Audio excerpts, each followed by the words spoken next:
It is time, Spencer. The time is now? Halloween time. And you know what?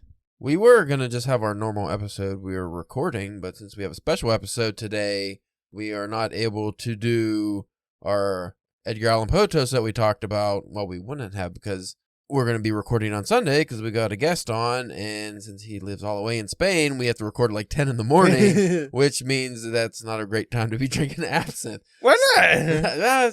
You'll find out. You never had it, so. What else you got to do on a Sunday? All right, so I decided we'll record this now and just put it at the beginning of the episode, and we'll release it on Halloween. It'll be great for everybody. So, the Poe toast.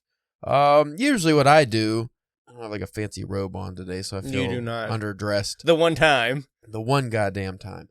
But what I like to do is read some of my favorite Poe stories throughout the season, which I've already done, and then I like to read some of my favorite Poe poems. And that's what I do. It's not like, I'm not like the Poe toaster, you know. It's such a waste. You get like a bottle of Hennessy, take like one shot or something, and then you put the bottle at his grave and leave it there for some bums to come steal later. Yeah, right? And then like 3 roses or flowers of some sort. That's what the Poe toaster traditionally is done.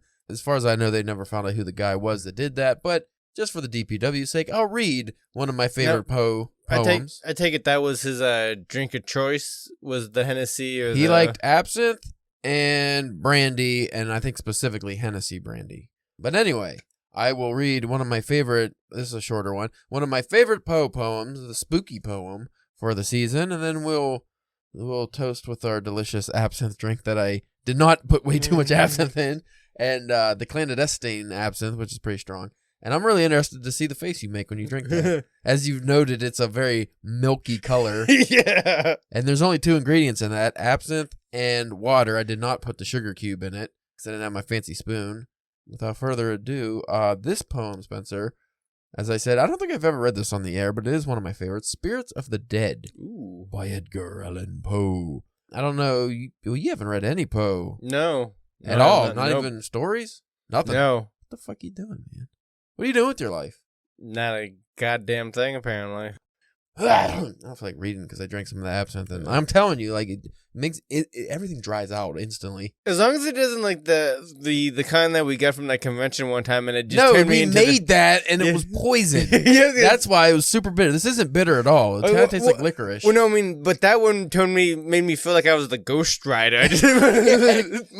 Well, we still have that over there that's been fermenting for years now, so we can try that after if you want off air, so when you die, no one will hear it. So, Spirits of the Dead by Edgar Allan Poe. Thy soul shall find itself alone, mid dark thoughts of the grey tombstone, not one of all the crowd to pry into thine hour of secrecy.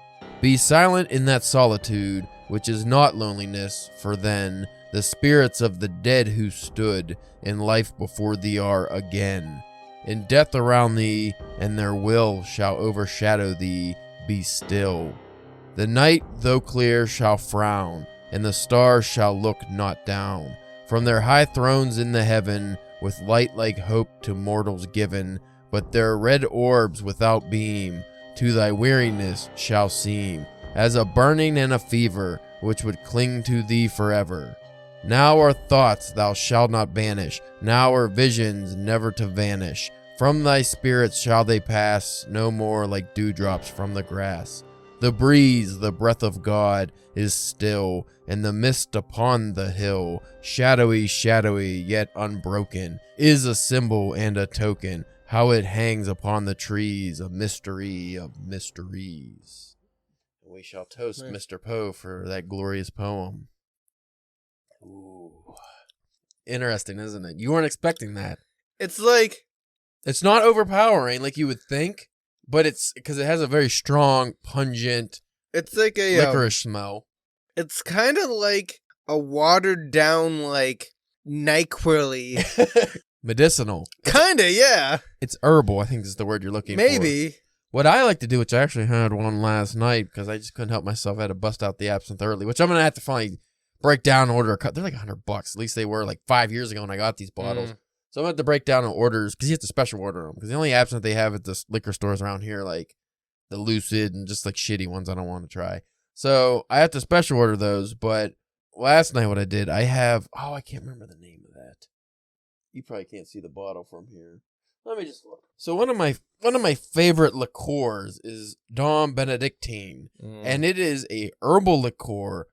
And I used to, just because I like the taste of it, because it's really sweet. Because liqueur, it's like a sugary, it's a mixer pretty much. They get to mix it with stuff, but I used to just put it straight with ice and maybe a little water to dilute it, and you could just drink it like that. But since this one's been sitting here for a while, I tasted it and it was like really sweet. Yeah. It was like melted syrup sweet, like simple syrup. So which is another drink I used to do, preferably not with the good absinthe. Like when I'd have like a cheaper absinthe I would mix like 1 part that with 2 parts absinthe and then put some water in. And it makes your head kind of melt, but not like in a burning way. It's weird. It's like, I would imagine what like eating a pound of dry ice would be like. Like it just it like sucks the moisture out of your head and it causes it to melt from the inside, but in a pleasant way. Was you having like flashbacks from like reading like Fear and Loathing in Las Vegas? Yeah. Like is that the closest you ever get to one of those experiences? Maybe. Just quite possibly. But what's interesting, we'll end on this. What I find with the absinthe, because it's so strong, you can't, like that drink, like you had a shot of it. Yeah. I actually have a full big absinthe glass of it. You can't just pound those. Yeah, you have to baby that. Even like cocktails, like you even have like a Jack and Coke, you could pound those, but even like a good Manhattan or an old fashioned or something, which is my go-to drinks at home, I drink those quick because, they taste good and they go down quick. But this, you can't, like this. No. It's just. You couldn't chug that. No, you'd throw up. And even though absinthe is really high proof alcohol, I just find you always stay, because you can't drink it quick, you just kind of stay in like pre-buzz state where you're happy and mellow. And I find it really helps when I'm writing. Like I did a lot of editing last night and I was just like, ooh, nice, smooth, baby, smooth. You drink it in like 3 hours, just go by. So I understand why Edgar Allan Poe was a fan of the absinthe. The brandy, you just get drunk. Yeah. And that's to get drunk. But anyway, we actually do have a great episode today. We have our good friend, Nick Obregón. He's coming all the way from Spain. Not coming, he's going to be on Zoom or Google. What is the Hangouts? Google Hangouts, whatever we pick. I don't know. So he'll be on. It's a 6-hour time difference. Yeah. So, because I was originally we were going to do it Saturday, and I was like, well, what's the difference? Because I remember when we had British Ash on, it was like 5 hours. Mm-hmm. I thought it was the same. It's not 6. And I was like, that's a pretty good chunk of the day. Yeah. And he's a busy man, and he has a lot to talk about, so we're going to have him on, and I think you folks will really enjoy that episode. Well, this episode. I keep forgetting we're recording this early. Yeah. So, after this wonderful space music, you can enjoy that.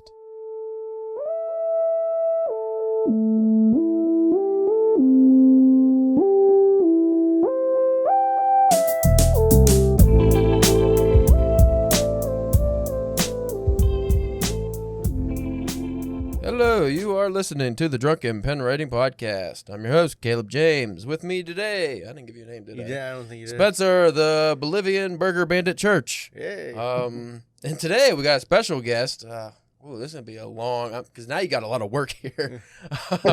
The writer of the Inspector Iwata trilogy, which is Blue Light Yokohama, Sins of Scarlett, and Unknown Male. I highly recommend you folks check out all of those. And the new true crime podcast that you definitely want to listen to, Faceless. We have with us today Mr. Nicolás Obregón. How are you doing today, Nick? Good to speak with you guys. Doing good. How are you? Good, good. Yeah, it's definitely been a while. I'm trying to think because we were recording in my giant kitchen. Yes. With terrible microphones and Apache helicopters always flying overhead when you were first on. I don't remember when that was. Like years ago. Yeah, because you've been here for almost 2 years, right? I think so, yeah. And I was trying to remember if you were our actual first interview we did on here. You might have been. I wouldn't be surprised. Well, it's an honor to be back, man. Yeah. Now you guys you've come so far. It's full circle.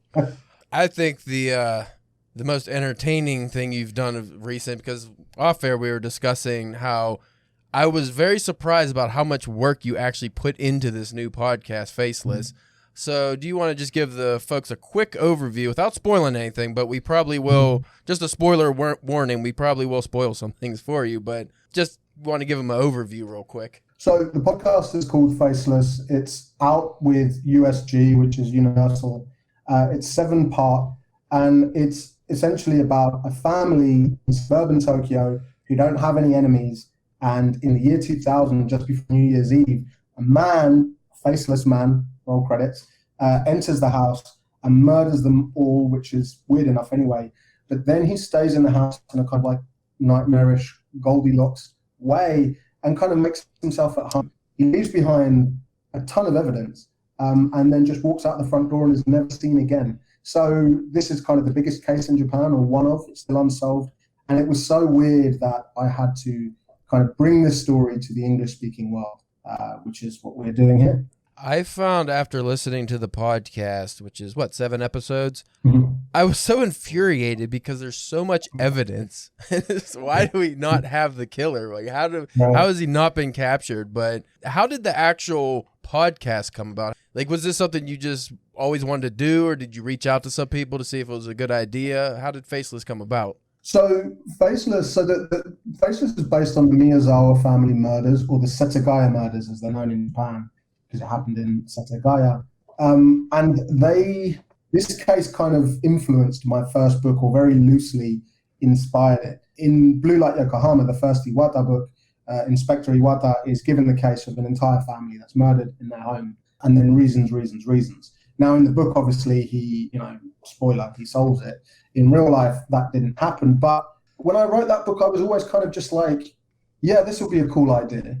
And I wrote the book, then I got an agent, then I got a bunch of publishing deals. And all of a sudden, the horse had bolted, and this was a real thing that was happening. And it always felt a bit weird, man, because these were real people. A real thing happened to them. And it kind of felt like I was a bit profiting from that. Now, I know all books are basically that, but I always kind of felt like there was a debt to them. And so when the pandemic hit and I was kind of spinning around in my chair, I thought, I want to go back and tell this story, but this time, not fictionalized. This time, look at what really happened and why it is, as you say, how can it be with 16,000 pieces of evidence, with DNA, with hair, with the murder weapon, with his clothes? How can it be that guy is just still in the wind? So that's kind of the central question of the podcast is, how can all of this be and yet he's still free? Which rhymes. Did you worry there'd be any kind of like ethical ramifications when you started diving into, like, especially when you started interviewing people for the podcast? Because now you're dealing with possibly opening old wounds for the victim's family and anyone that was involved in this. And even to a degree, like the police department, who right. I'm sure, because you said in the podcast, they're still watching the house, right? So they're still very much invested. And I would imagine it'd be like a big failure, a big asterisk on their record because they haven't solved this murder yet. Yeah, look, it was honestly, it was a scary thing, man. I mean, as you know, I'm a guy who works in the world of fiction, which is a safe space usually, You might have people say what you've done is shit, and that's about as deep as it goes. I can roll with that punch. Someone saying this is my life, that's different, And so, yeah, there was definitely a concern of, opening up. Once I realized this thing got the green light, and once I realized this thing was going to happen, then you start to ask yourself kind of like, oh shit, should I be doing this? Up until that point, when you're pitching it, you just think, well, whatever, because it's not even. Yeah. But when we looked into it, we kind of saw that the surviving relatives, they all want this case solved. They all want, the worst thing that's happened to them has already happened. And so, yeah, I'm sure nobody was thrilled that like a white guy is coming over and being like, so explain this to me, right? But ultimately, the bottom line is this guy has to pay. And if one of the possibilities is he left the country that same day, the next day, whatever, and that explains how the Tokyo police haven't found him, is because he's just gone, then bringing this podcast to other countries, to the English-speaking world, and without spoilers, there are kind of clues that connect the US and maybe Europe to the killer. Then ultimately, even if it does open up fresh wounds or old wounds, then that's a price worth paying if one person knows one thing ultimately. So usually that's how these things get solved, is you just have one person come forward who knows the answer that it's eluded everyone.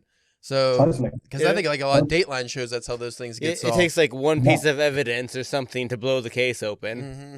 100%, 100%. And from cops I've spoken to, a lot of the time, these men and women, they know who did it. They know what happened.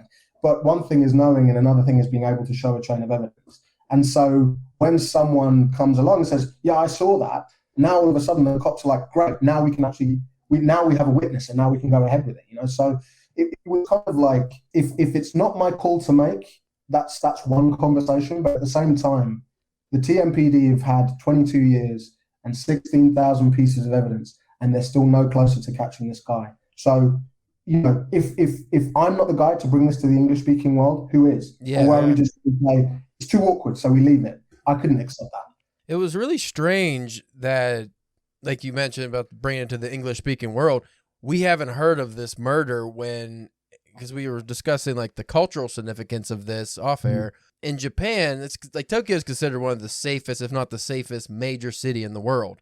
These kind of murders just don't happen. I mean, if you really think about it, it's an irregular murder in, like the U.S. or somewhere. So let alone a place like Japan. So how has this changed the society over there? Because I would imagine at one point, it was like the old time. You think like the U.S. in the 50s. We don't lock our doors. We don't worry about our neighbors, that kind of thing. But now there's such a heinous crime with no answer, no reason, no motivation that anyone knows of. So how has that changed things? I mean, I think, like you say, maybe, one of the good things about life over there, one of the many good things is that statistically, you're more likely to die taking a selfie than you are to be murdered, right?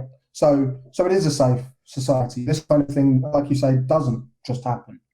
So when it does happen, especially for the people in that area, that changes things. That's a before and after. The weird guy in the park was just a weird guy in the park. But now, is he the weird guy in the park who's killed 2 kids?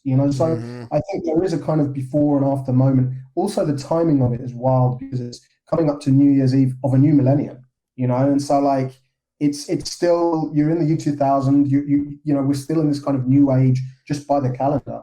So I think it was kind of a very scary before and after moment for society at large. And we say in the podcast, we speak to a journalist who was out there, and he said, look, there was no news at that time because everybody's on holiday. It's a slow news day anyway. This would have dominated the headlines at any time, let alone in this kind of quiet holiday period where everyone's at home, everyone's with their family.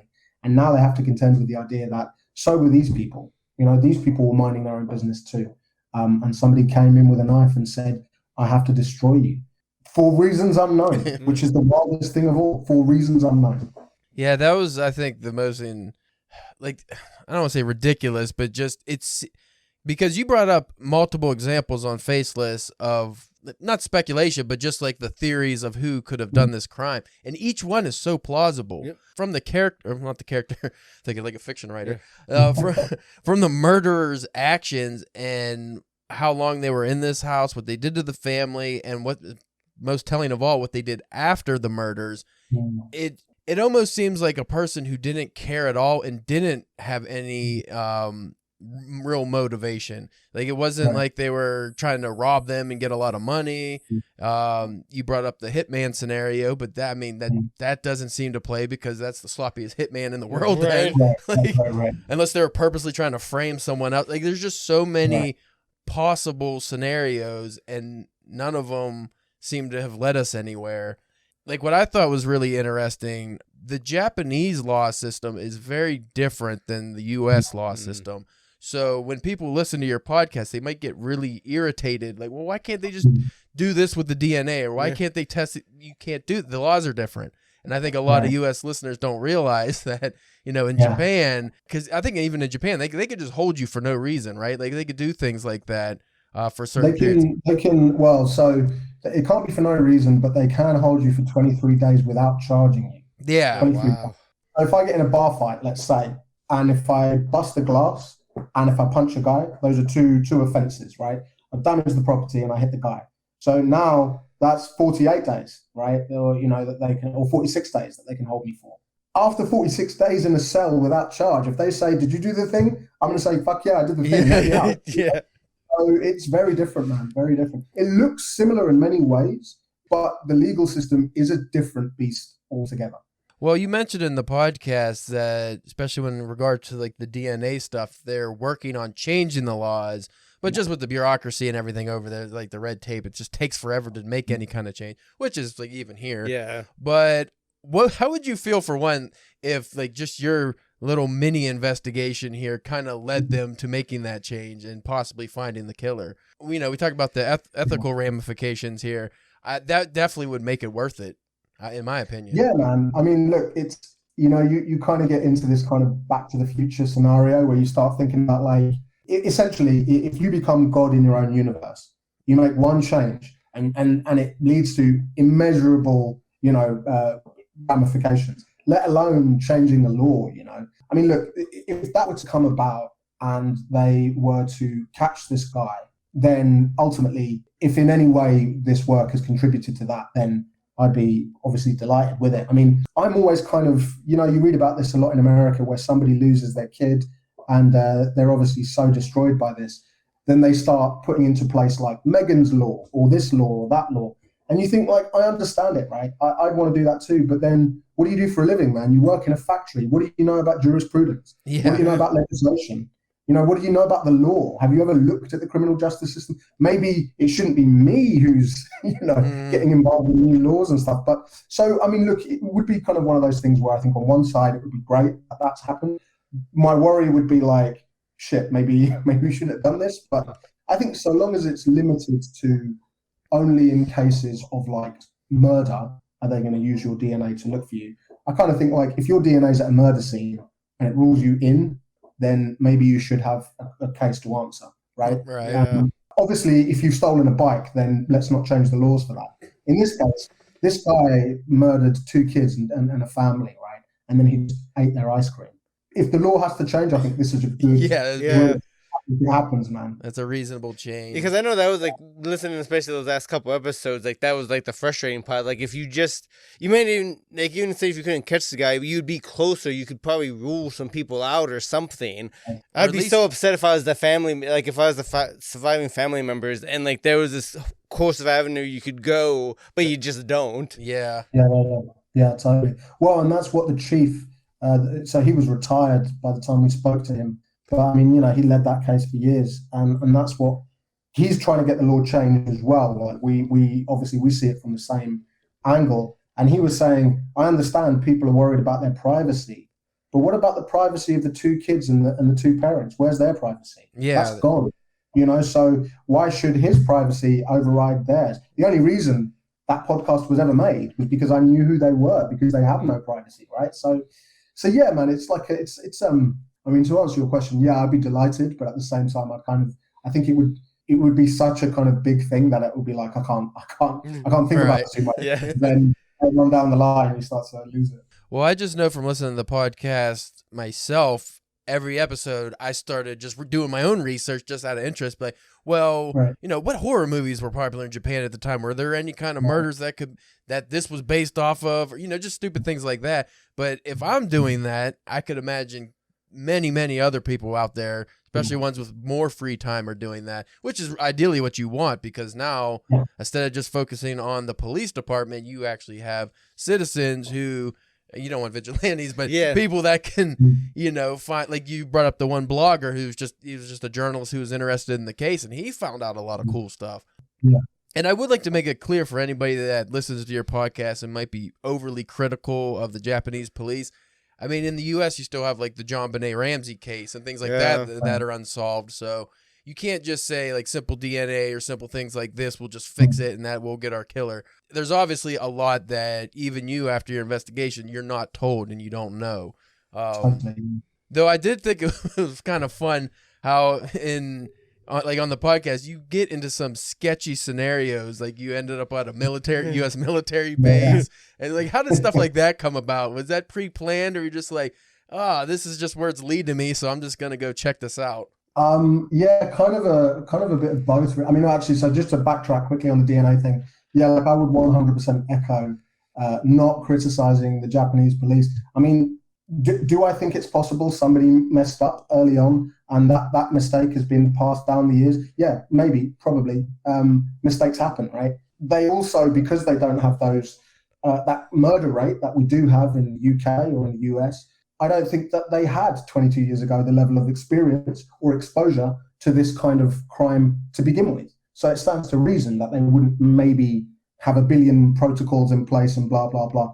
But what I can say is I know firsthand that they have worked this case. They have tried. And just on the numbers alone, they put thousands and thousands of men and women on this case. So they want to find the guy. To be clear on the DNA, just if someone hasn't heard the podcast or heard about the case, the killer leaves his DNA in the house. He leaves it everywhere. His blood, his feces, his saliva, his hair, the clothes he's wearing. He leaves them a treasure trove of evidence.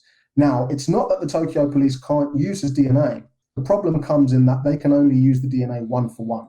So if the killer is not on the DNA database for criminals, for offenders, then that DNA is as far as it goes. So what they have to then wait for is to arrest the guy for another crime, and then they can link it, and then they go, oh, this is the guy who killed the family. Up until that point, essentially, until he gets arrested for something else, and he's put on the database for something else, that DNA is as far as it goes. In America or in the UK or in many places, even if he's not on the database, they could say, okay, well, he's not on the list, but maybe we can try and build a profile, a picture of this guy by looking at the genealogy websites, right? Or by doing familial DNA, or by, trying to see, oh, okay, well, we found his third cousin. So now, like the Golden State Killer, we can narrow it down, blah, blah, blah. That's what they're not allowed to do in Japan. So essentially, if it's not one for one, the DNA can't be used. And that's what they're trying to campaign to make the change on, because frankly, after 22 years, if this guy hasn't popped up on a traffic offense, right, or for burgling someone's house, he's not going to pop. He's not stupid, clearly, right? Or he's wrong. That's so. So just to get that out of the way, because I kind of try and make it clear in the podcast, I'm not having a go at them, but at the same time, if a mistake is made, I'm not going to say, oh, no big deal, right? Like these things happen. So, well, you brought up a really good point. There is no precedent in Japan for this kind of murder. Whereas in the U.S., there's been so many crazy murders, throughout our history that something's on record and there's kind of a basis for how you handle things. But, the first time something that major happens, or one of the first times, you don't really have a set, a precedence for how you would handle it. So if there were mistakes made, it's kind of understandable, especially at the time period too. Totally. Well, and you can easily imagine, a cop in New York or a cop in London, you walk into a crime scene, you see the murder weapon, fingerprints, DNA, the guy's clothes, you think, oh, well, we're going to catch this guy soon. It's going to be a matter of time. Because look how much evidence he's left behind, It doesn't really make sense that he would be really sloppy in the house and make all these mistakes in the house, but then he becomes Jason Bourne when he walks out the door. That's a distinct, right? So I can kind of see, like you say, how they would get there. In terms of this case, look, obviously there have been murders down the years, but the numbers aren't anywhere comparable. If you look at the two conviction rates, in the US, 60% of homicides are cleared. So that still leaves a shitload of murderers walking around, going for a beer, mowing their lawn, right? In Japan, the conviction rate is 99.99999%. Does that mean they only convict guilty people? Probably not, right? Yeah.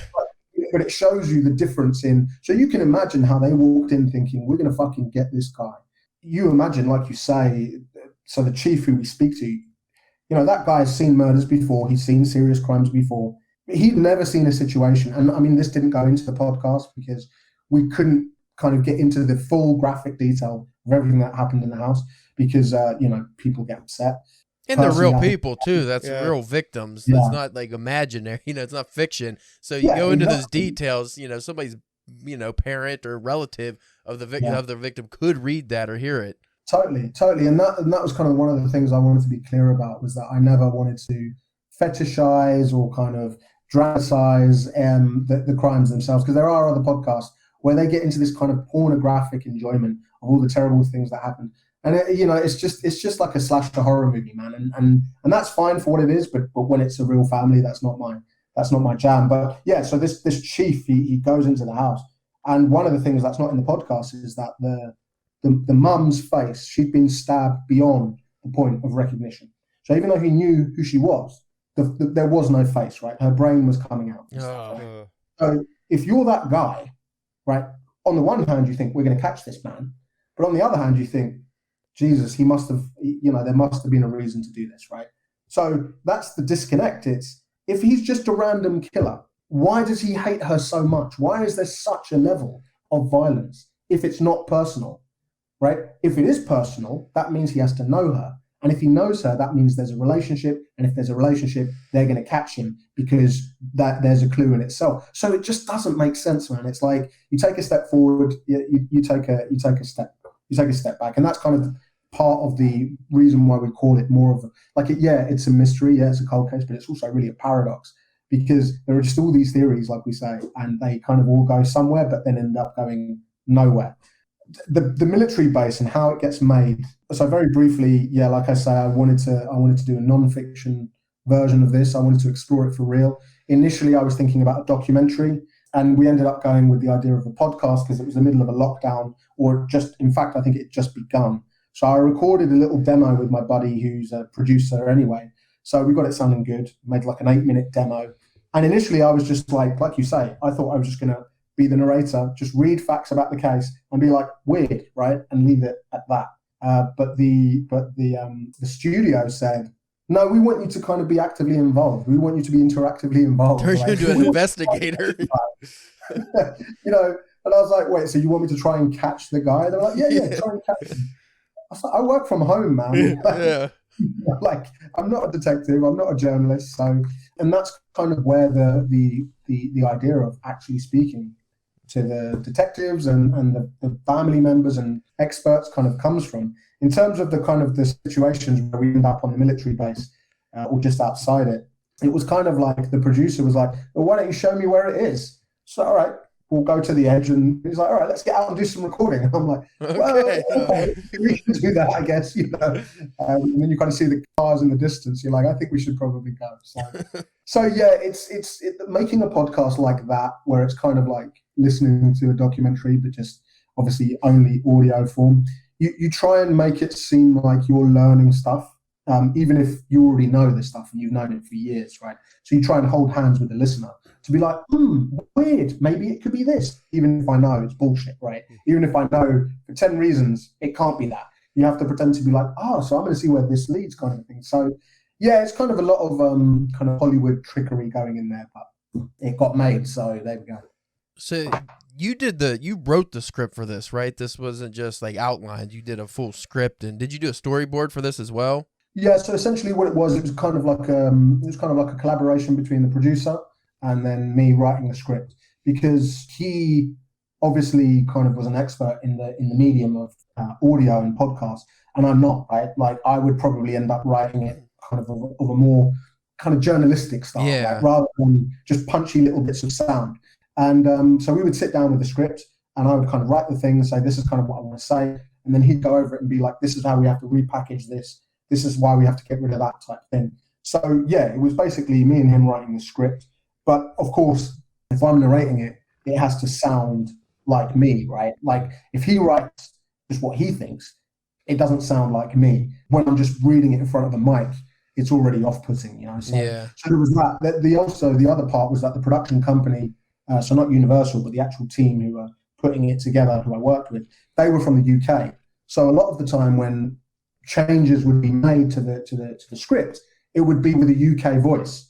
And I'm saying, like, the single mum in Alabama who's driving her kid to school is not going to know what that means. Right? Yeah. So let's try and like Americanify it a bit so that it kind of becomes like universal. So yeah, I don't know. Does that answer your question? Yeah. Also, another thing I was wondering, like, how much literary flourish do you put into a script like that? Because, like, the way this is more like a Dateline kind of thing, so it's not over the top by any means. But I just know from, like, other true crime podcasts, or just any, like, even certain fiction podcasts I listen to and stuff, where they're talking about different myths and stuff that's already established. They always want to add their own flair to it, and they really punch up, and they have this overly done script that, depending on who's doing it, could be good. But did you have any problems with, like, I got to tone this down, or I need this to sound a little more real? Yeah, I mean, a lot of it was kind of counterintuitive because, I mean, me, you, all of us here are kind of, in the world of stories and fiction, right? So your natural instinct is to be like, this is why it's a great story, and let me pull at threads that make it a great story. And you kind of, you have to stop yourself doing that because, like you say, they are real people. The story element here is the cake is already baked 22 years ago. So me putting my little flourish on it's kind of like a disservice to them. Like, even if it's a perfect line, it's like, okay, that's a very nice line, but that's not why we're here. You know what I mean? So yeah, there was quite a lot of reining in my natural instincts. I mean, the only time I kind of allowed myself a little bit of poetry is when I'm describing a place, right? I'm standing in the middle of Tokyo. I can hear this, blah, blah, blah. But then, of course, then you actually hear those sound effects anyway. So you don't even need to go that far because you want it to be kind of immersive. In the last episode where we kind of talk about the impact of this crime and we sum it up and we talk about the family, that the kind of the final paragraph was probably the most kind of writerly paragraph there, where I start talking about, where these people would be now if this didn't happen, the impact of the case, why this guy has to be caught. It's kind of really the only time, that final paragraph, where my feelings as a writer come out. The rest of the time I just try and sound like a Dateline presenter, like a journalist, basically. So yeah, it was weird, man, because you're kind of swimming against the current, so it was kind of like a new experience for me. But at the same time, when you hear it back, that's the beauty of the podcast. When you hear the audio back, you know right away if it's right or if it's wrong. You know what I mean? Yeah. Which is something that when you're reading your own book back to you, I think sometimes you can't see the wood for the trees because you think, I think it sounds good, whereas audio just takes no prisoners, man. You're just like, no, that sounds shit. Well, you definitely did a good job of respecting the victims. Because like I said, I've listened to other podcasts, like true crime podcasts. And even if you watch Dateline a lot of the time, they punch it up so much with the narration and the writing that it makes it seem like it's not real people anymore. Yeah. Well, I mean, it's their job to turn it into entertainment, but these are still people who were murdered. Yeah. You want to entertain the audience, but you really have to toe that fine line of not making a spectacle out of it. You still have to respect what happened because it was a grisly 100%. Murder. It ruined people's lives. I'm sure there's people in the police department who have worked for 22 years on this case, and this is the one thing that probably haunts them. So you really did a good job of that, in my opinion. And I appreciate that, man, because that was the one kind of brief I had was I never want to lose sight of the fact that this is their story, not his story. And that's the thing that really pisses me off. And look, if it's a crime novel, right, or if it's a movie, I don't give a shit. I write crime novels. I love that.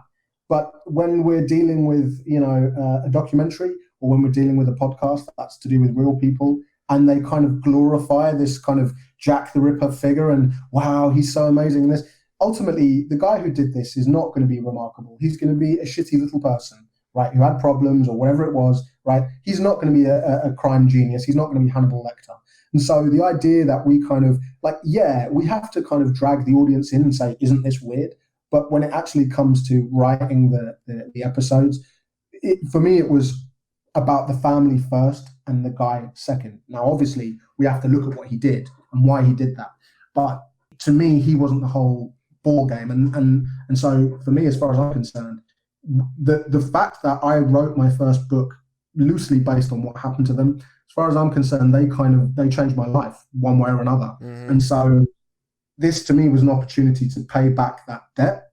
And okay, we're probably not going to catch the guy. We haven't caught the guy. But just to say, all right, if I've lent on their story, at least I want to put their story out there to try and fucking help them, to try and catch this guy, man. So I'm glad you came away with that, because that was my one main goal, was to do right by them and not to be like, and then her insides were pulled out and then he raped them. That wasn't the jam. Which is kind of depressing because a lot of people do listen to those like kind of podcasts or Dateline because they want those gory details. Yeah. They want to, the Jeffrey Dahmer Netflix situation. Yeah. They want to see these victims get gutted and murdered, but those are real people.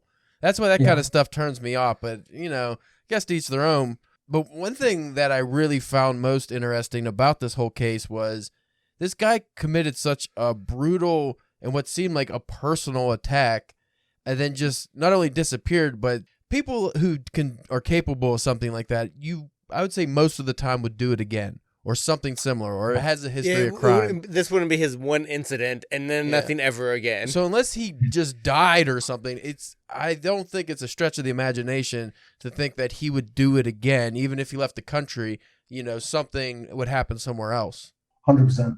And I mean, look, that was, it doesn't take Columbo to work out if you're prepared to kill 4 human beings, including 2 babies, right, 2 kids, then you're willing to do other bad things, right?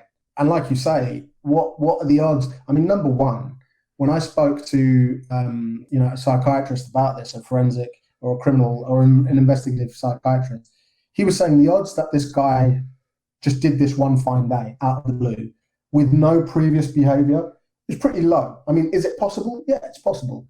But it's more likely he built up to this with other violent offending, and kind of this was, where he wanted to get to. Once he does get there and he doesn't get caught, the likelihood that he never does it again. I mean, Hollywood often likes to say, as like a truism, that if you've killed more than one person, you just don't stop until you're caught. This guy said, look, there are lots of people, right, who, they get into an argument with their girlfriend in the 70s. They kill her. They don't mean to kill her. It just happened, right? They get rid of her body. They're so scared, they never commit another crime again, right? They just live out their life as a normal citizen. That's the thing that does happen, right? Someone with one dark secret who's a good guy for the rest of his life. Now, this guy's killed a whole family, man, with a sushi knife. And then he hangs out and eats ice cream. Then he goes on their computer. Then he takes a shit in their toilet. I mean, how likely he never does another violent attack in his life is probably very low. The other thing is that the police say he was anywhere between the age of 15 on the night of the murder and early 20s, which would mean that if I'm 38, he could be younger than me right now. So if he is dead, it's not going to be of old age, right? If he's alive, I don't think it's possible that he's somewhere in Japan as their most wanted criminal, just like living up a mountain somewhere. Yeah. If he's in Japan, he's probably dead, or he left, right? And of course, if they're looking in Japan and he's not in Japan, it doesn't matter how many cops you put on the case, you're not going to get it. But if he has left, the odds of him having hurt other people is probably quite high. And then we're assuming that the police in Thailand or Canada or wherever this guy is are sharing that data with Interpol, and that Interpol has fed that back to the cops in Tokyo for them to make a match. If that happened, then you'd have an international manhunt and the rest of it.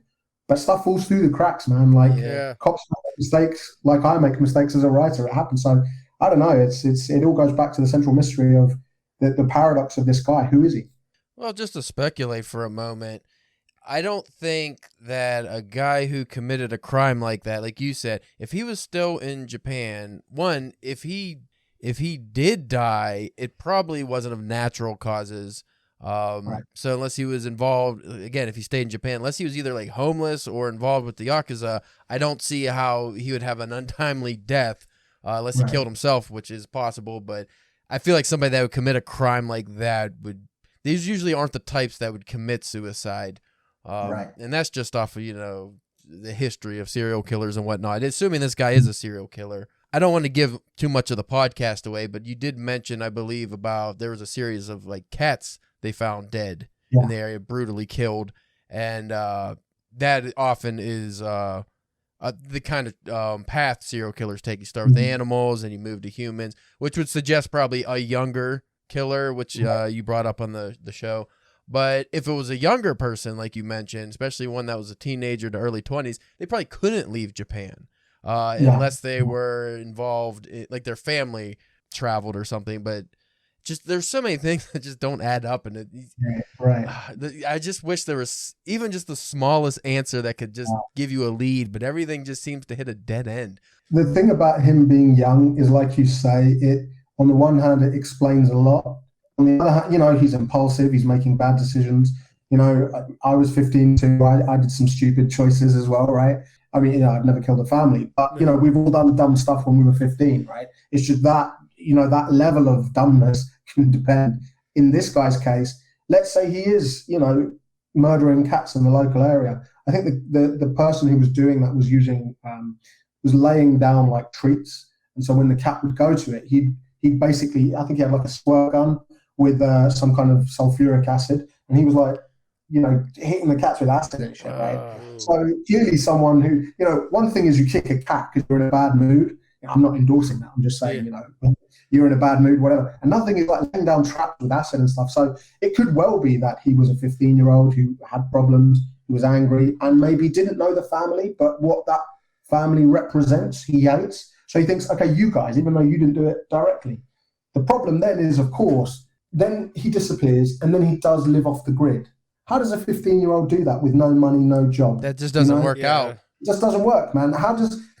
Let's say he fled town, right? Let's say he got on a bullet train to go to the north of Japan. Well, those suckers cost $200, right? So where's he got $200 from? So it's just 15 kind of answers a lot of things, but then the problem is all the things you answer, you now have to answer new questions. And so it kind of, like you say, one of the possibilities is, of course, that he is young, but he's connected to a family that are mobile. And so one of the theories we get into, without too many spoilers, is that there are links to Southern California.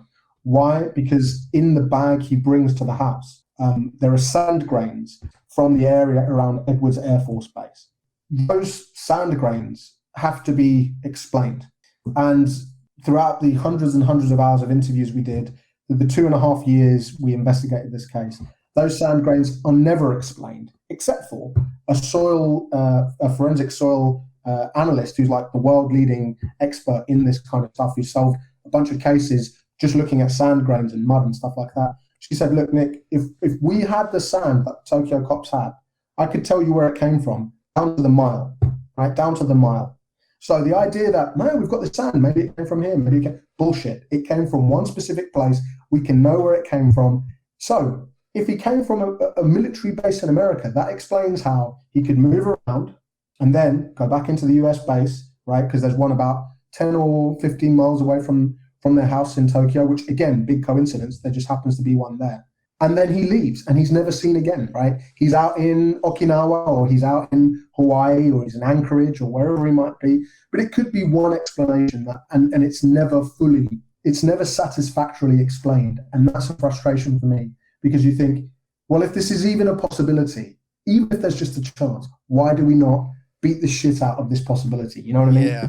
The fact that you brought up there was a sand database blew my mind, because I did not know that was a thing, that you could like sequence DNA of sand or like to find out where it came from. That was really strange. I was like, holy shit, I didn't know that was a thing. And then that also added to the irritation of the case, because you're like, well, fuck, get the sand. Let's find out. Like, yeah, but because that was a really compelling theory too, was the military man, because other than maybe somebody bought a bag at a thrift shop or something that contained this, but still, how did like it would have had to change hands to get that sand, and it was just that was just one of those things. Like, it seems so plausible. With it not belonging to him, because that was one of the questions that always gets thrown up, right? If you say, well, he's got sand from California, so before the murders, at some point, he had to have had access to a military base in Southern California. How does a 15-year-old Japanese kid, right, have access, right, who's like killing cats and stuff? How does he have access to a US Air Force base in California, unless he's connected to it in some way? But the question is, all right, maybe it's not his bag, right? Maybe he just steals it, or like you say, at a thrift store. There are a couple of problems with that.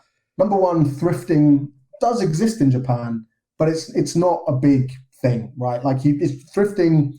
The culture is a lot smaller, because secondhand clothes in general, I mean, this is just as I understand it, it's kind of, it grosses people out more. The idea of like, you buy some other guy's shoes.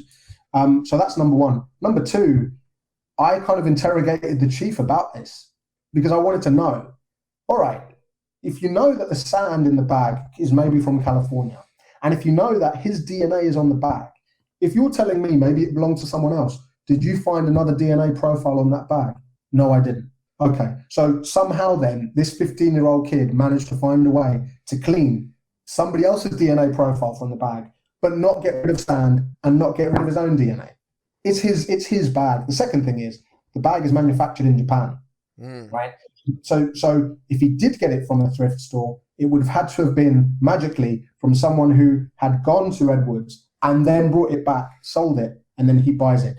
Is any of that possible? Yeah, maybe. But it feels more likely that It's all his shit, and he himself has been to a place, and then subsequent to that, he kills the family. But yeah, man, no black or white answers. That's the sad. That's the kind of the tragedy of the paradox. Do you know if families are allowed to visit that military base or stay on that base? Like military families? Families do stay. So the air base is called Yokota. And at Yokota Air Base, it's kind of like a very small US city, basically. They have malls and movie theaters and stuff. And you go, if you're an acting serviceman or woman, you go with your family. They come and live with you in the apartments.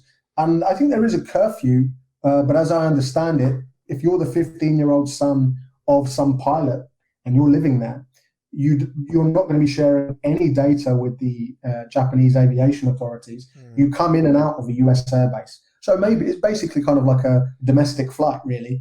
They're not sharing passport information with Japanese, but you are in Japan. So when you leave the base, maybe you go kill a family, you come back to the base, maybe you get on the next flight out of town and you go to Maryland or wherever you go, and you're gone. You're a ghost. Which kind of maybe explains why you can be so bad at killing people, but then you can also be Jason Bourne, because you disappeared and you got out of Dodge. Well, could it be possible that a member of the U.S. military could be married to like a Japanese woman, you say, and then they had a teenage kid, who travels with them, and maybe they were only in Japan for a short period of time? That would still be kind of ridiculous to think this kid would, commit a murder and then just, all right, I'm going back to the U.S., but that could be a possibility, or at least explain how the Sam. Yeah, no, for sure. I mean, look, the problem is with the military theories, then it starts to sound like a John Grisham novel, then it gets into conspiracies and stuff like that. But put it this way, if you had a son and you knew that your son was already troubled, he's probably in the disciplinary records of the local high school on the airbase, right? Maybe he's been behaving inappropriately with female students, right? Maybe he's speaking to the counselor, right? There's going to be previous behavior somewhere there. You already know your son is troubled. He comes home one night and his hand is opened up, right? Because we know that he cuts himself really badly whilst he's stabbing, I think it's the father. So he's got a bad injury, and you have on the news a whole family killed overnight. Now, you're the dad. You've got one or two options. You say, fair cop, my kid did it. You call the police, and you know that when your kid turns 18, he's facing the death penalty because he murdered 4 people. That's an automatic death penalty in Japan. Option 2, get on that plane, shut your fucking mouth, never come back again. I mean, I don't know what I would do, man. If he's your kid and you love him, maybe you say get on the plane and shut up and never come back. Oh, that's just. I'm just trying to think. Like, as a dad, what would you do in that situation? That'd be fucking rough. That'd be a hard call to make. Well, then, okay, now you got little fucking Damien here that just murdered a family. He's just like, what do I do with this fucking kid? Right. There's one connection I made that I thought was kind of strange. I think it just maybe gave a little credibility to the possibility of a Japanese kid. Just through the history of Japanese fiction I've read, I've come across a few stories. Yukio Mishima's The Sailor Who Fell from Grace with the Sea comes to mind. They start off killing a cat, the boy, and I think he has friends who do the same thing. They kill a cat, and eventually they upgrade to killing a man. They poison them. And I've read other things, just different novels and stuff over the years, where it seems like the killing of cats is kind of thing. Of course, cats are big in Japan. So that would be like a heinous crime, murder cats. And it always kind of leads to the killing of a person. So I would just wonder if that's kind of ingrained in the society, those kind of thoughts of, like how they'd be tropes in the U.S. or cliches, like maybe that's in their fiction.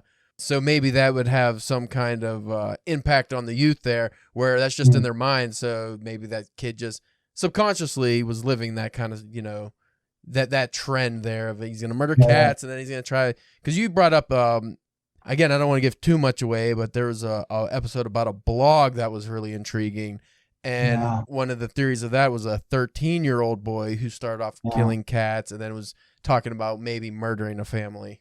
Yeah, so the blog was really interesting. So, okay, so there are 2 blogs. One is the journalist that you mentioned, mate, about he was just like a sports journalist who happened to be really interested in this case. So he set up his own blog, which is dedicated to this case. But then there was like a message board, 2chan, and on 2chan on the 27th of December of the year 2000, which is 3 days before the murders, a 13-year-old boy is talking about killing cats and how much he enjoys it, and he goes into a great deal of detail about how many cats he's killed and the rest of it. And he talks about murdering a family that lived close to him in the place where he's killing these cats, which is the park. Either there's some cosmic coincidence where a 13-year-old boy manages to successfully predict the murder of an entire family, or there's something to that. There's something to that case. The problem that the chief said, we looked into it and it didn't go anywhere. Whether that means they couldn't find anything, or whether that means they found the kid and it was just a kid chatting shit on the internet, we don't know. But yeah, the idea of it being a young person, I mean, there was a trend at that time, maybe trend is the wrong word, but in the late 90s, early 2000s, there was this whole explosion of violence committed by minors in Japan. And I mean, some of them were like, I think this one kid who was like 15 or 16, he grabs a shotgun, he goes into his local video store in the middle of Tokyo, and he tries to put a bomb in the video store, which goes off, I think, but miraculously it doesn't kill anyone. But he ends up like turning himself in, and he has another bomb and a shotgun. This other kid killed a whole family, kind of similar to this, because they accused him of peeping on one of the girls of the family. And then the huge one was a boy who gets called Kid A or Boy A, and he killed a younger student in his school. I don't know if they were in Osaka or somewhere like that. He basically cut off the head of one of his classmates and put her head on the gates of the school. So there was this whole wild explosion of kind of youth violence at the time. Whether or not that inspired our guy, we don't know, but it does kind of seem to fit nicely into that kind of pattern of assuming, the guy was young, because the police don't know for sure. DNA is not going to tell you how old the guy is. But it does sort of seem to fit in that kind of trend. I mean, trend is the wrong word, but you know what I mean. Well, that's why I brought up the fiction, because I thought maybe the kid on the blog, that's just fantasy, Yeah. Because you did mention about the uptick in youth crimes there for a while. Especially that was like straight out of an anime, the fucking murder with the heads, but that's terrible. But just, things like that going on. So you can easily see some troubled kid, or maybe just a kid with an overactive imagination, just talking shit on the line. I think the biggest fault with the whole theory of a young kid, and even somebody maybe in their early 20s, how do they get away with it? Where do they go? Because you brought up, how's this kid have money? Unless he has a family who just happens to be a dual citizen somewhere and they're only visiting Japan or something. How do you get off? Like, just, I'm gone, disappeared. Doesn't make sense. It doesn't make sense. It doesn't, I think the reality of like living on the run, I think the reality of it would be very, very, very difficult. You would have to be talking about an incredibly resourceful person. There was a guy called, I think his name was Ichihashi, and he killed an English woman. She came to his house to give him an English lesson. Lindsay Hawker was her name, I think. And he killed her, and she was in the bathtub. And when the police came to his door, and I think he lived on like the 10th floor or something, he like climbed out of the balcony and went down the building barefoot. And he did go on the run, and he lived on the run for, I think, years, 2-3 years. He got like backstreet surgery and changed his face and shit. He was like living on like abandoned islands, because Japan is like, there are 4 main islands, but there are actually hundreds of islands, and I think something like 80% of them are uninhabited. So he lived on one of these tiny little islands and was like eating fish and stuff. So he did it for like 2 or 3 years, I think. And in the end, he came back. He was on a ferry when they caught him, I think. But whether or not he wanted to be caught, whether or not he was relieved, I don't know. But you imagine what that's actually like for 2 or 3 years, changing your face, living hand to mouth. You're like a hunter-gatherer, basically. You can't get a job. You can't ask for money. So the idea of a 15-year-old boy doing that, or even, like you say, someone in their 20s, I think it would be very difficult, And also, as well as being someone who would have to be incredibly resourceful, it would probably be someone who had some kind of help. Now, one of the things that didn't make it into the podcast was there's this whole phenomenon called the disappeared. In Japanese, it's the Johatsu movement.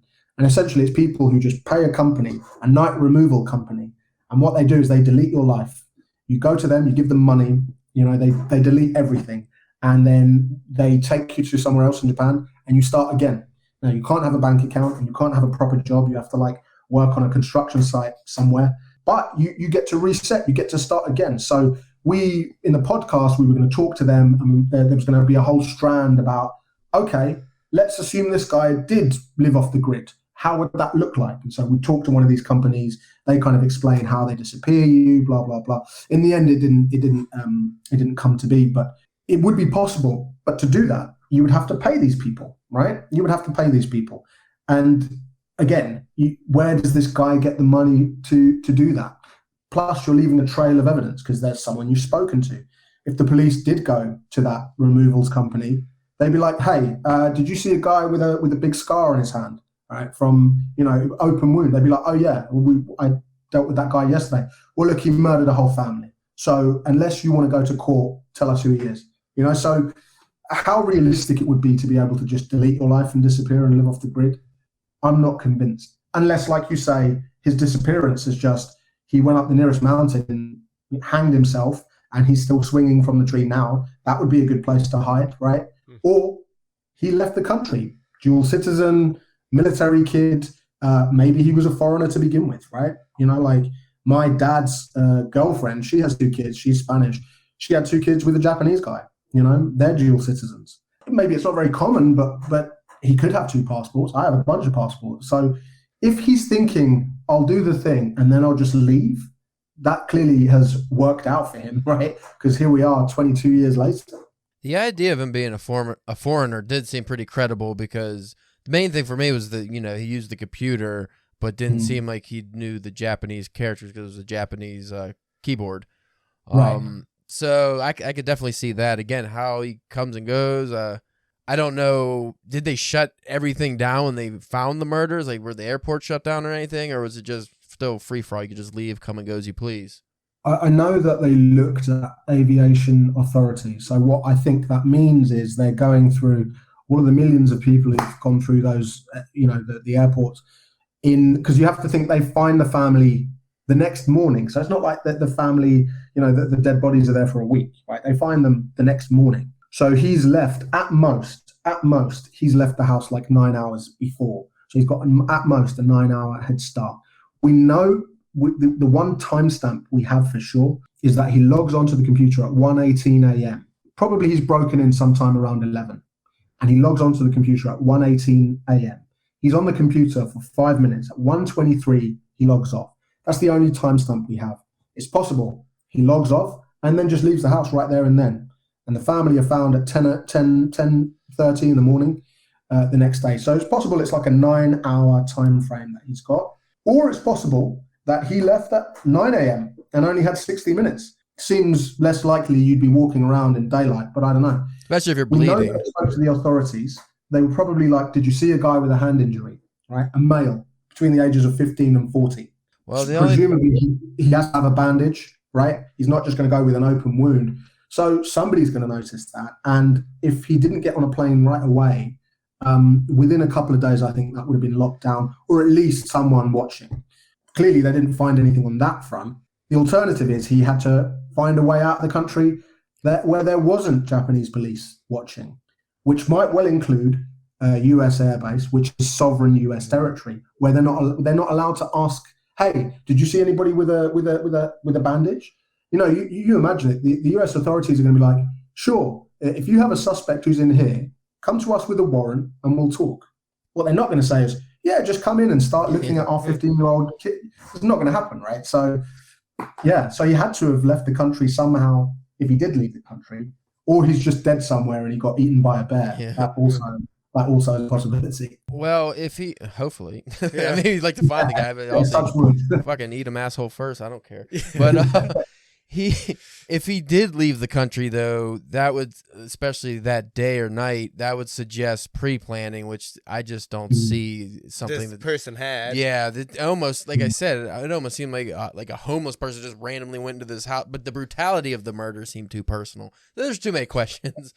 Too many. I know. It's just one question leads to two questions leads to three. Folks, listen to the podcast. It's really engaging. You're gonna research it. Like that's what I did. Like you just want to keep looking up shit. After doing, especially with interviewing all these different people and learning about the SAND database and all that stuff. How's Faceless doing? Faceless. How has that changed or impacted your writing now? Like doing true crime stuff. Has it given you more details now you can focus on, or has it changed anything?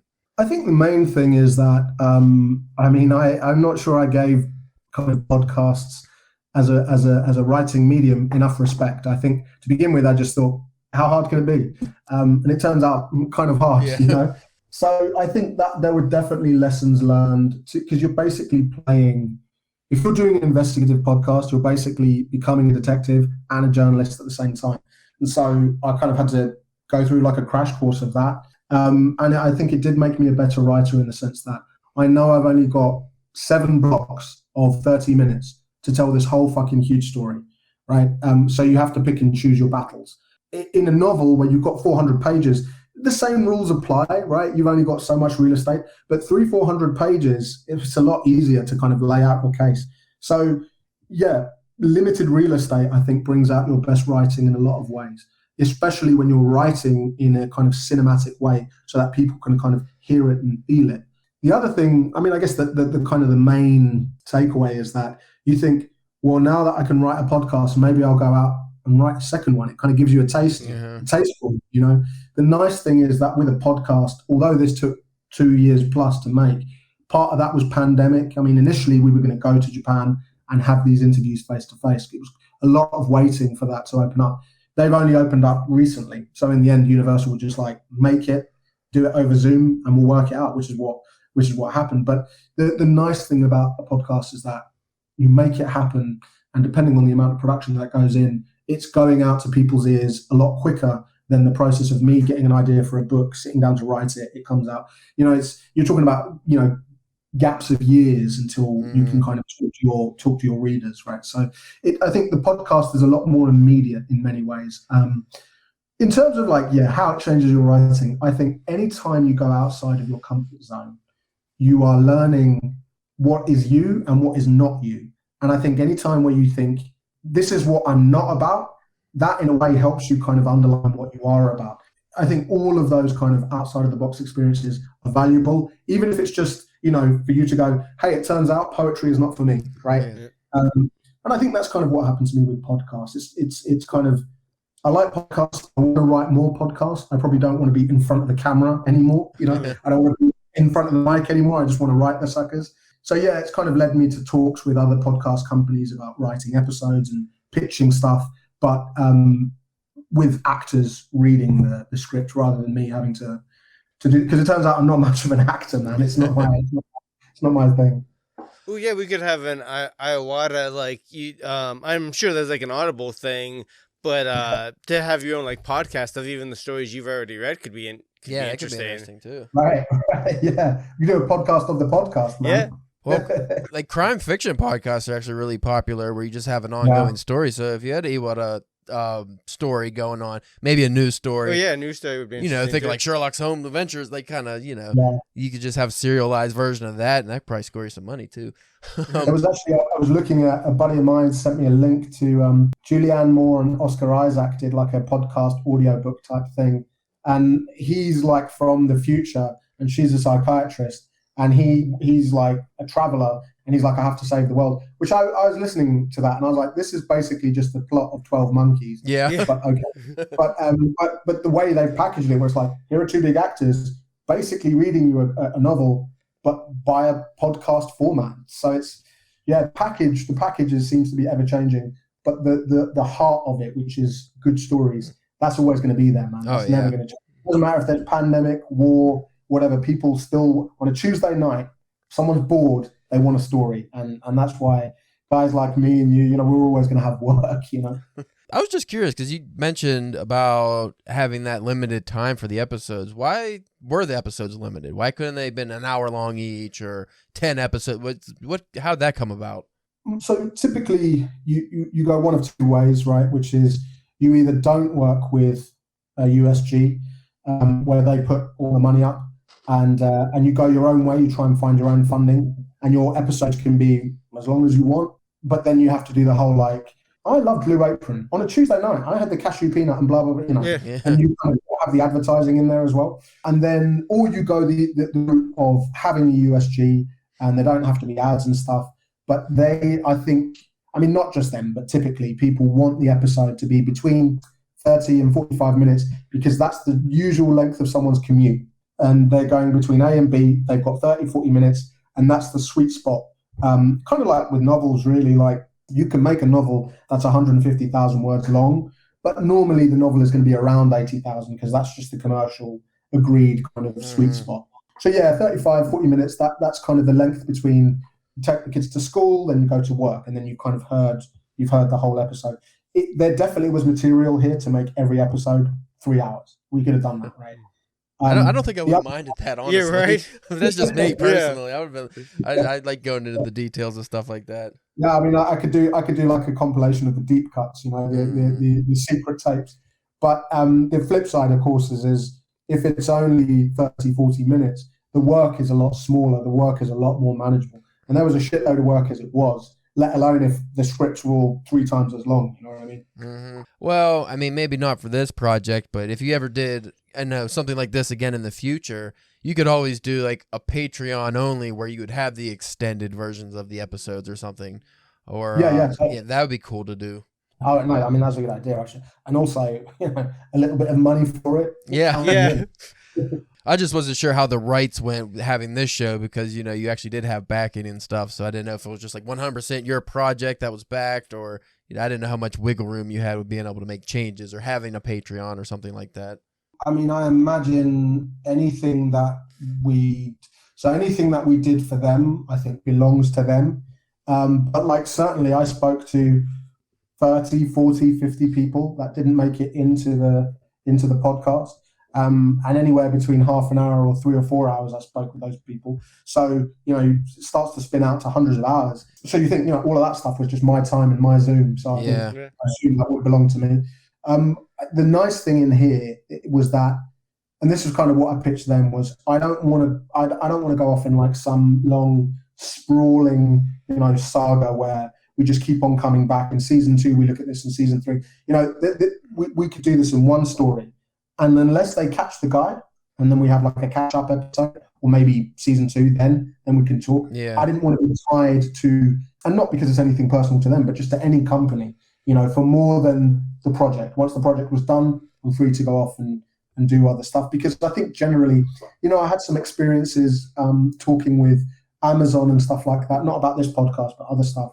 And you look at the way that they set up, and not just Amazon, but I think a lot of companies, you look at the way that they set up these contracts, and you kind of think, I don't want to be stuck in a loop where if this does well, in a year's time, Amazon or anybody else could turn around and say, we want you to do another season 2, and I have to do it. Yeah.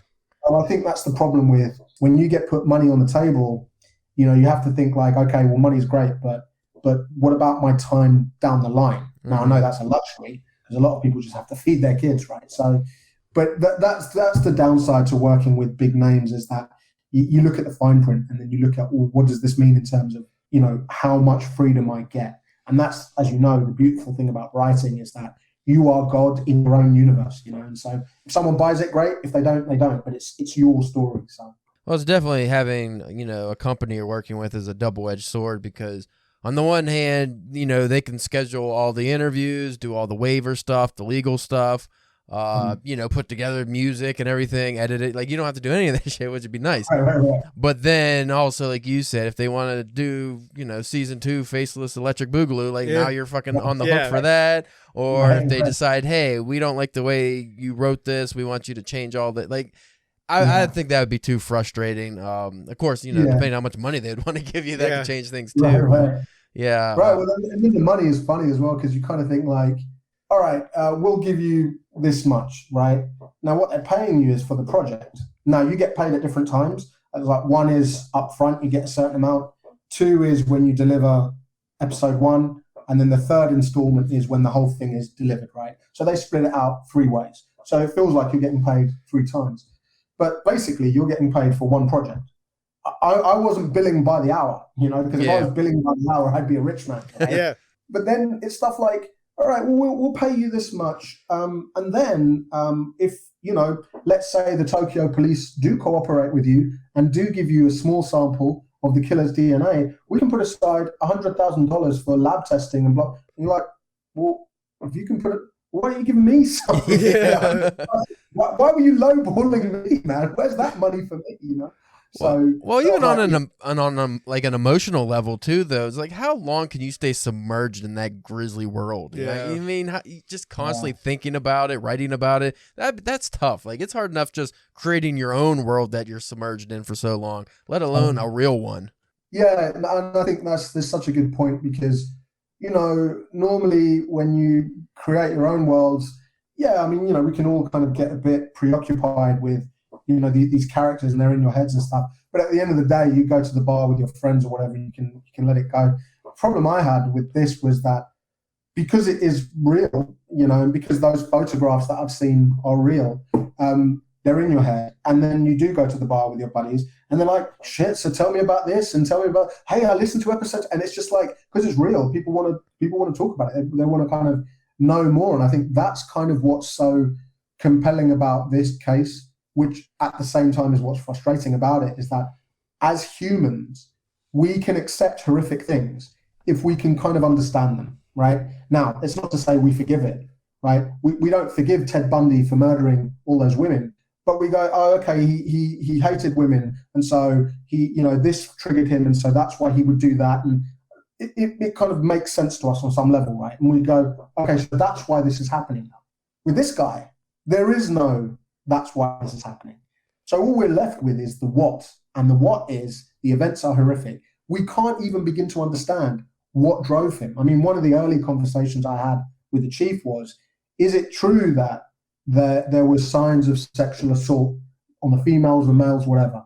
Because I thought it must be that what was driving him was some kind of sexual need or whatever, and it's just that nobody spoke about it because it was too much. Yeah. He said absolutely zero evidence of any sexual assault. There was no semen at the scene. This is not why he did this. So it's like, well, fuck, man. Like, well, there has to be a reason. You know what I mean? Like, and actually, some of the really frustrating things that came out that we learned, which we can't really get into for legal reasons. It's like you learn stuff which blows your fucking mind, and you're like, oh, why didn't I see that? Right? But then, of course, the lawyers are like, you can't put that in. You can't put that in because we will get sued because we don't have evidence for it, right? So then it's that catch-22 of like, I set out to find the truth, and then you do find out new stuff, but you can't even talk about it. It's like, it really is like you rub the genie's lamp and beware what you get out of it.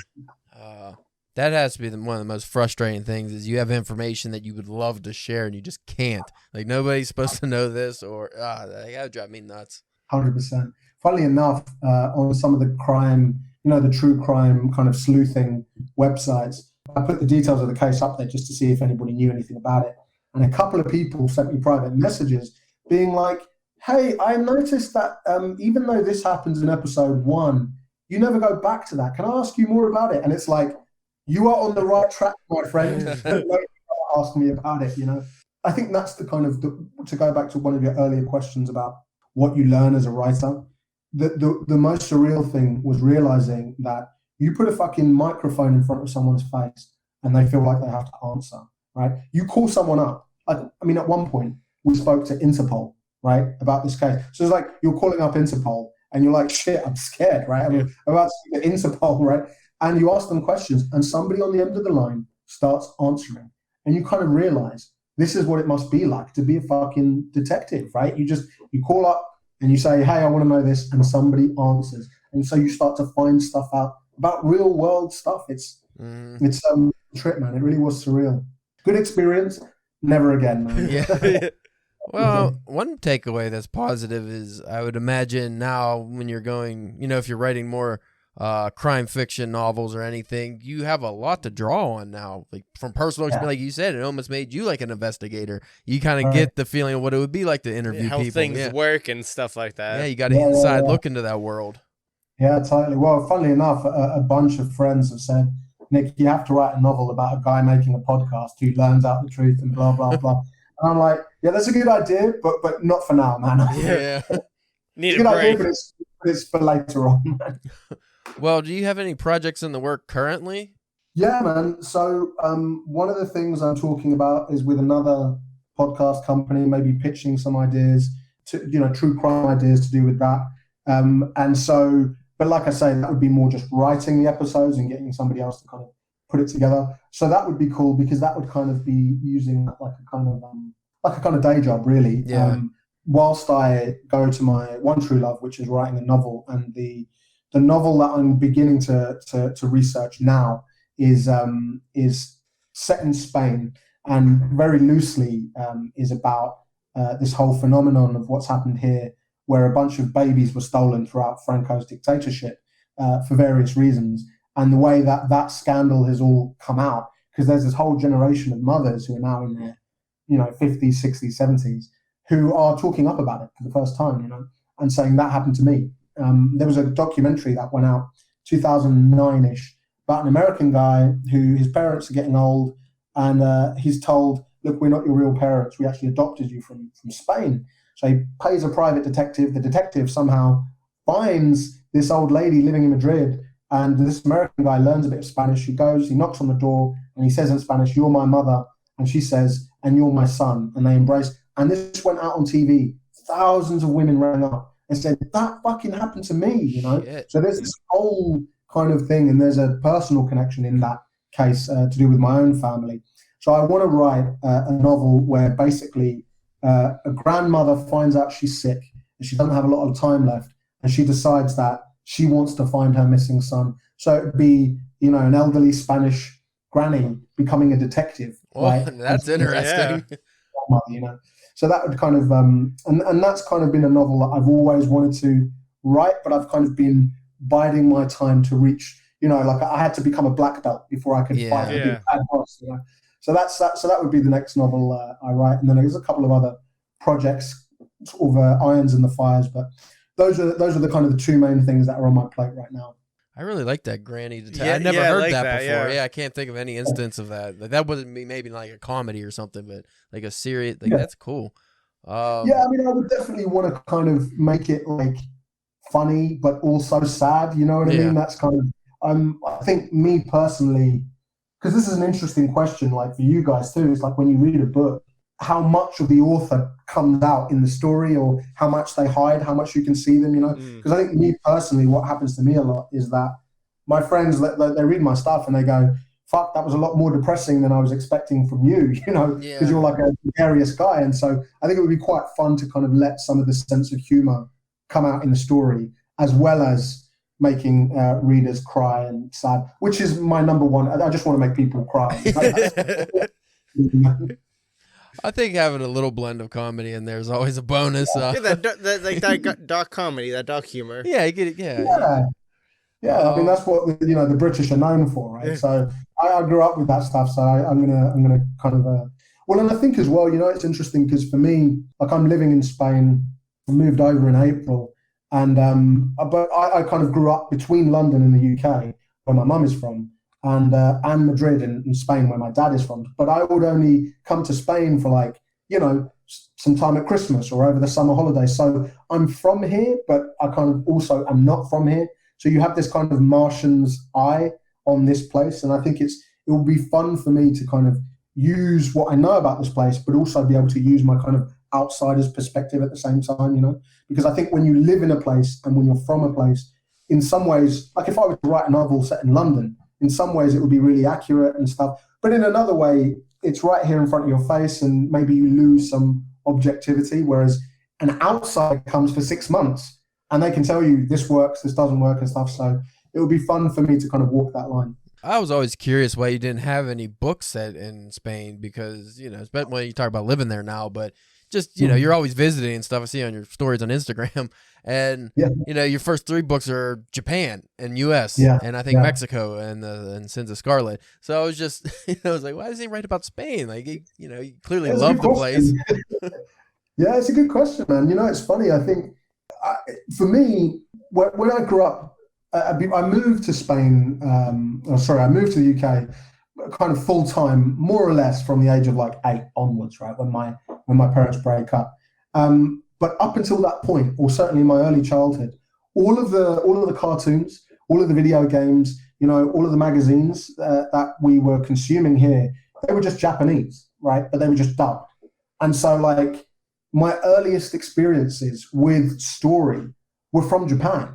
And so like, in a way, kind of writing something, like I remember watching Akira for the first time and it just blowing my mind. I didn't even understand it, but it just blew my mind. And I just thought, I want to go to that place and I want to write stories about this too, right?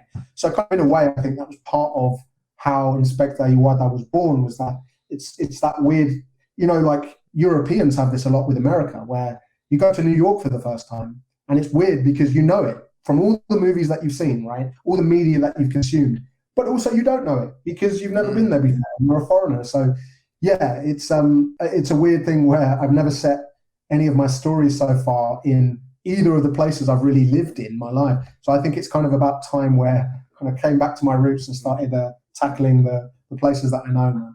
I think it was the last time you were on, you discussed like about getting a book deal, having your story set in Japan, just that foreign aspect is one thing they went for. So that's why I was like, well, I would be really interested in reading about Spain because I don't know much about it versus, like the UK and like you said, Europeans going to New York. It's right.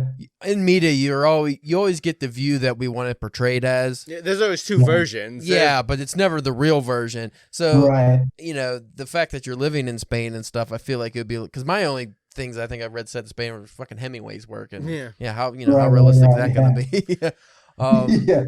Well, the funny thing is about Spain is that Spain is kind of an outlier in a lot of ways because now it's just a regular European country. It walks and talks like a European country, right? But, Franco died in 1975. So that's only 9 years before I'm born.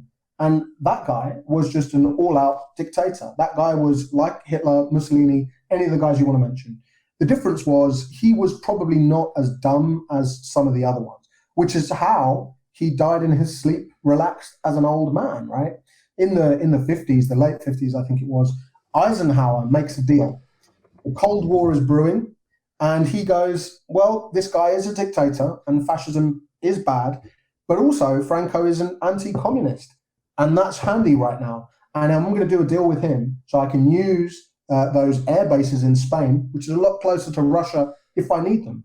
And that's the turning point where Spain goes from being an international pariah, from being like, don't touch that place, to, oh, the US has accepted Spain, maybe we will too.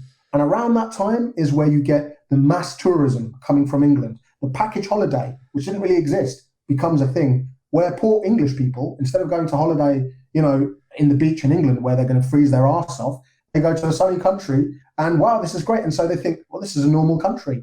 So you get this weird kind of netherworld where in the one way, it's kind of looks like a normal country, but in another way, like my dad has experiences of this, people who just don't turn up one day because they said the wrong thing or they read the wrong book or they had the wrong opinion. We've got the stuff about the stolen babies. There's the fact about Spain is only second to Cambodia in the world for mass graves that are still being turned up today. Jeez. Because Franco killed so many fucking people that didn't agree with him, just chucked them in a big hole, So it's this weird place where in 1975, it kind of stops being a dictatorship and becomes a democracy, but it's still well within living memory, right? Yeah. That two people, one guy tortured another guy. There's a famous case of a guy called Billy the Kid, who will probably make an appearance in my new book. He was a torturer. He was a small guy who liked hurting people. He was the kind of most notorious of all of the torturers. And years later, he wins 5 medals from Franco and the rest of it. Years later, one of his victims, walking to work one day, he's just, he's got his coffee, walking down the street, and he turns around, and there's the guy who tortured him a decade ago, just with a newspaper going into his apartment. They lived on the same fucking street. Ooh, fuck. But they just had to pretend. They just had to pretend that they were living in a regular country. So Spain is a very strange place, and I think most people don't realize how how strange it is. And it's really rich, fertile ground for an author that isn't Hemingway, because I think he's kind of his time, man. Well, and I don't know, maybe it is just because of Hemingway, but in the U.S., I think the most we usually know about Spain is like bullfighting, Spanish Civil War, pretty much everything fucking Hemingway talked about. Like you brought up those babies, like I never heard of that. Yeah. I didn't That's hear about crazy. that before. Yeah, so maybe just like you do with Faceless, you could bring some of this stuff to light and get people interested in a country that I wouldn't say underrated, but a lot of people don't talk about. Right, and I mean, it makes sense. It's a long way away. There are a lot of European countries. I think it's one of those things where, look, you talk to anybody English. I would defy you to try and find an English person who's never been to Spain. Right? It's the default holiday destination of most of Europe, and yet most of those millions of people who go, I think it's the second or third most visited place on earth is Spain. And yet you talk to most of those people, you ask them about the stolen babies, you ask them about Franco, and they'll say, oh yeah, I kind of vaguely know something, but they don't really know. And I think that's where there's a gap for me to kind of come in and tell these stories, not with a history lesson, but by using characters, by using an old lady, because, you take the figure of a grandmother, and for most people, it's that mix of feeling sad, but also that love. That to me, it's like, that's a free punch to the heart. You deal with a grandmother, it's like, I'm going to fucking hit the readers hard, man. So that's my main goal, basically. Read all my books, they're great. Well, like from a cultural aspect, like, Japan's well's pretty deep. Everyone knows, a lot about Japan, or at least something. You ask any random person about Japan, manga, anime. Social level stuff. Same thing goes with like England, Russia to a degree.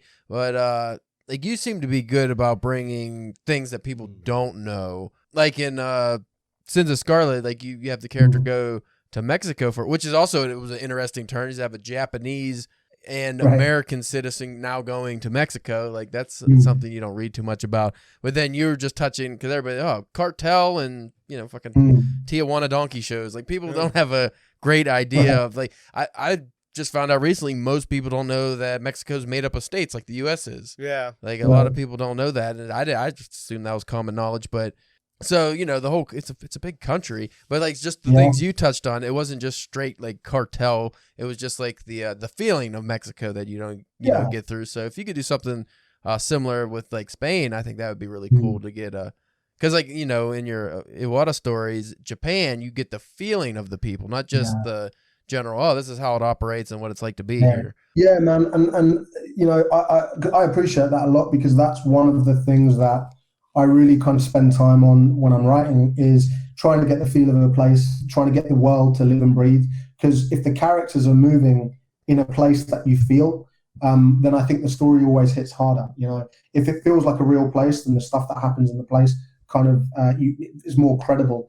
And like you say, I've got a family in San Diego, right? That's you can see Tijuana over that. You can see it. You can put your fingers through the wall. There's a place called the Friendship Park, and you go there on the weekend, and the families who live on the American side of the border, they go to the wall, and they can just about poke their fingers through, and they can just about touch the fingers of their family on the other side who can't make it. And it doesn't matter what your politics are. It doesn't matter why that's happening.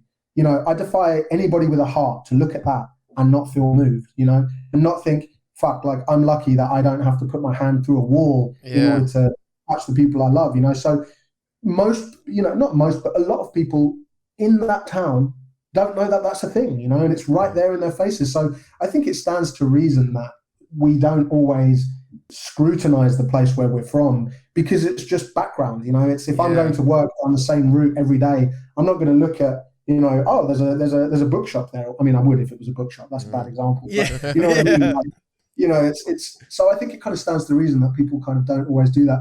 But then that's what's beautiful about this job, is it's your work to cast your eye on stuff and think, I want to bring this out to the attention of more people. It's just really one of the gifts. Am I there? Oh no, you're back. There you go. He froze for a minute. I might have to use that imagery. That was like really touching. Yeah, like through the wall there. Yeah, like, fuck. Yeah, just Google Friendship Park. Yeah, and just some of the photos, man. You're like, fuck. You know what I mean? Like some guy's on this side because he's working to send money back, but then his little kid, you see her once a week and she gets bigger and. Yeah. through a wall. Just, imagine seeing like your kids or relatives grow up through a fucking wall. Like, come on. Yeah.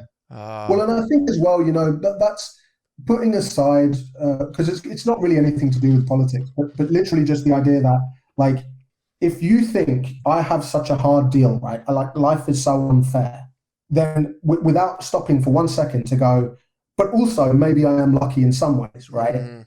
I just don't understand at which point you go, fuck those people. Oh, they're going to walk through 5 days through the desert and maybe risk death for blue jeans and the American. No, they're going to do it because they need to make money because they're desperate, right? At what point do you think fuck them versus, hey, I'm glad that didn't happen to me? Like, where is that impulse of being like, oh, I feel bad for these people, but also I feel lucky.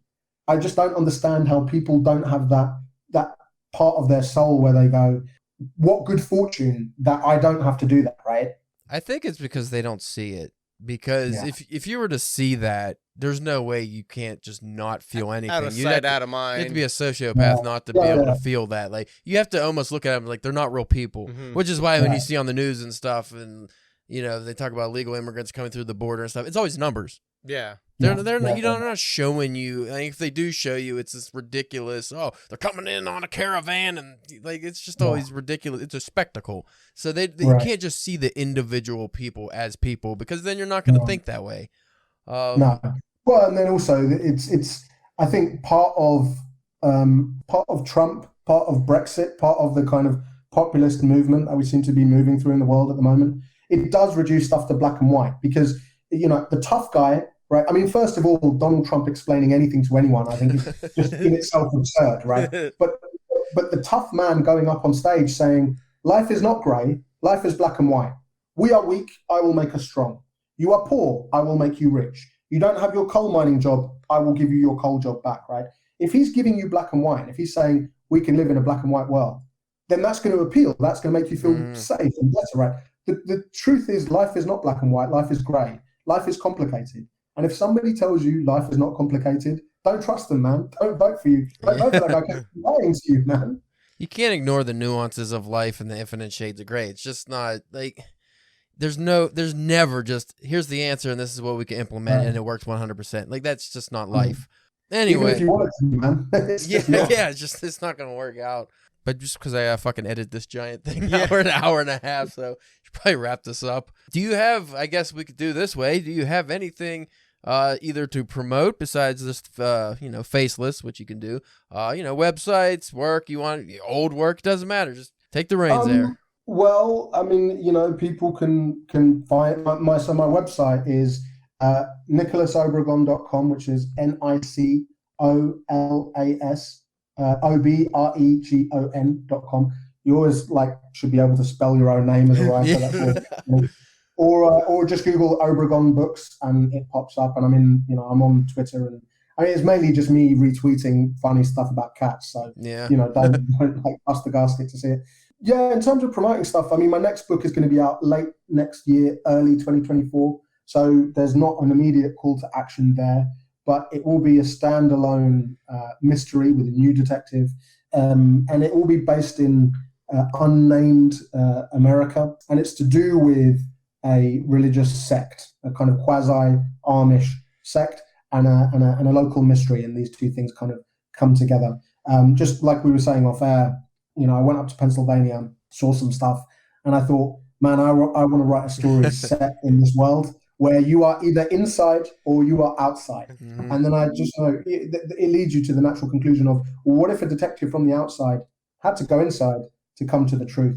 I also saw Witness with Harrison Ford around that time, and I was like, I'm gonna write a story based on a similar ground.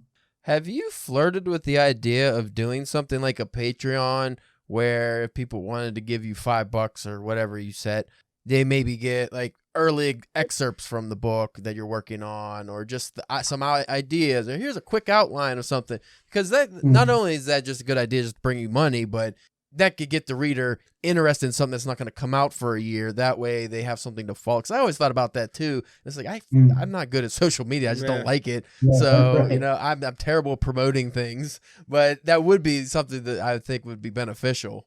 Yeah, I think you're right, man. I mean, you know, you see other writers do that, and I always think like, why don't I do that? I think literally the answer is just, you know, I'm quite lazy. That's just the answer. That's the answer there. I think as well, like, you know, there's that kind of secondary layer of like, how scary will it be if I put up the Patreon and then just never get any dollars? You know what I mean? That's what I always worry about. Yeah. We thought about doing one for the you know, our podcast or when we had the site up and stuff, and I'm just like, I always worry, it's like, that seems like a lot of work to do though if nobody. Hey, you know, my brother gives me $1 a month, but like that's like kind of going on to like sign up for a dating app and having nobody swipe for you. You're just like, oh, nobody likes me, and I just want to quit. yeah. I mean, I think that's the thing as well about, you know, with Patreon is that you kind of think. I mean, sometimes you hear them, and it will be like, you'll get my YouTube video, you know, one day before everybody else, and it's just like, all right, for $20 a month, I'll just wait until the next day.